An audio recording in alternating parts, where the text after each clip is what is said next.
You ever wonder how online stores seem to read your mind with their product recommendations? Well, it's not magic. It's actually a super high-stakes game with billions and billions of dollars on the line. So let's pull back the curtain and uncover the surprising strategies at play. Seriously, think about it. That last thing that popped up in your feed, a new book, a gadget, whatever it was it really the perfect thing for you? Or was there something else going on behind the scenes? That's the big question we're diving into today. And believe me, the stakes are massive. For a company like Amazon, a whopping 35% of all its sales come directly from that recommendation engine. When a single algorithm is driving that much cash, you can bet there's a powerful, and often hidden, strategy deciding what you see. All right, so here's our game plan for this explainer. First, we're going to dive into what I'm calling the recommendation game. Then, we'll expose the 3 secret incentives that drive how sellers price their stuff. After that, things get weird with something called the accuracy paradox, and we'll reveal how ignoring price can sometimes make platforms more money. And finally, we'll wrap it all up and see what this means for you. All right, first up, the recommendation game. And right off the bat, you gotta forget this idea that these recommendations are just some helpful little service. They're not. They're a competitive battleground between the platform and all of its sellers. So what's the #1 rule of this game? Well, it's all about the money. Most of the big marketplaces, like Amazon, they use what's called a profit-based system. See, their main goal isn't just to find something you'll love. It's to recommend the one that's going to make them the biggest commission. Now, this leads to a pretty common sense assumption, right? If a platform just makes the most money possible on every single recommendation, of course its total profit is going to be the highest. It seems so obvious, doesn't it? But as we are about to find out, that couldn't be more wrong. Okay, so let's flip the script and look at this from the seller's side of things, because they're not just sitting back and watching. Oh no, they are actively playing this game too. They know the platform wants to maximize its commission, so they adjust their prices, and this creates 3 powerful and often clashing incentives. Okay, incentive #1, value exploitation. So imagine the algorithm is amazing. It finds the absolute perfect customer for your product. What's your move? You're going to be tempted to set a really high price, right? I mean, why not? They've just handed you your ideal customer on a silver platter. Then you've got the second incentive, price undercutting. This is the classic move for all the smart shoppers out there, the ones who open a million tabs to compare prices. The incentive here is super simple. Just go low, undercut the other guy, and snag the sale.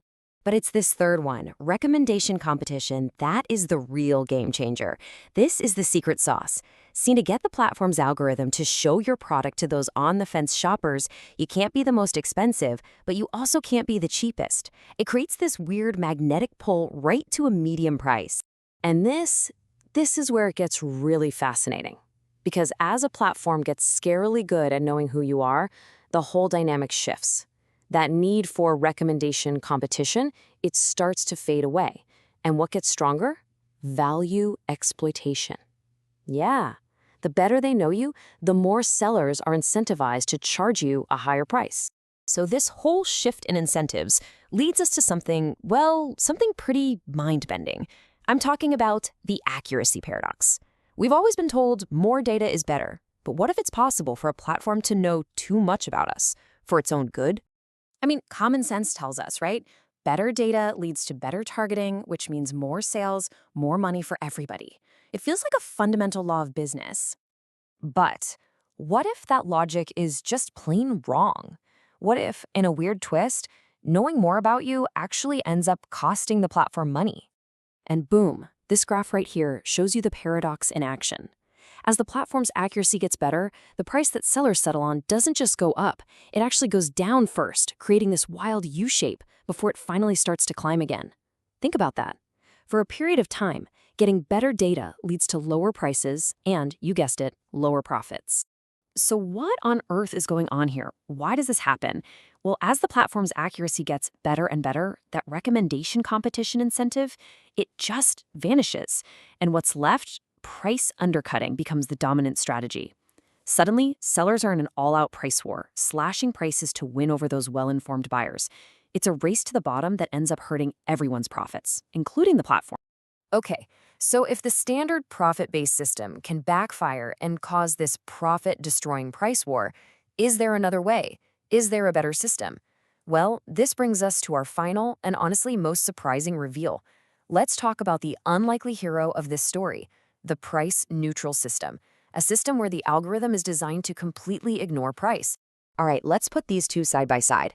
A profit-based system, when accuracy is high, can trigger those price wars. But a price-neutral system, one that only cares about how good the product fit is, it takes that whole price war incentive right off the table. This lets sellers charge higher prices. And here's the kicker. When a platform has really good data on its customers, ignoring price can actually lead to higher profits overall. It's totally backwards from what you'd expect. And that right there is the big, mind-blowing takeaway from all this. A marketplace can literally earn more profit by telling its recommendation algorithm to be blind to price. It just completely flips everything we thought we knew about big data on its head. Okay, so what does this all actually mean in the real world? Let's break down the key takeaways for everyone involved, the marketplaces, the sellers, and yeah, for you and me, the consumers. For the marketplaces themselves, the lesson is crystal clear. More data is not always the answer. That U-shaped curve proves that getting better accuracy can actually hurt your bottom line. And if you're a platform with super elite customer data, think about a place like the gaming platform Steam, you should probably be taking a hard look at a price-neutral system. It might just be the secret to unlocking way more profit. Now, if you're a seller, the big takeaway here is you've got to know what game you're playing. Your whole pricing strategy needs to change depending on how the platform's algorithm works. And please remember this, a race to the bottom on price is not always the winning move. In some of these systems, pricing too low can literally make you invisible to the algorithm. And finally, let's talk about us, the consumers, and the regulators trying to look out for us. So the good news is, for the most part, when these platforms get better at profiling, we get better product recommendations. That's a win. But here's a really tricky catch for regulators. If you step in and say, hey, you're not allowed to use price data in your recommendations, thinking you're protecting consumers, well, you might accidentally cause all the sellers to jack up their prices. You could end up hurting the very people you're trying to help. So this all brings us to one last, pretty unsettling question.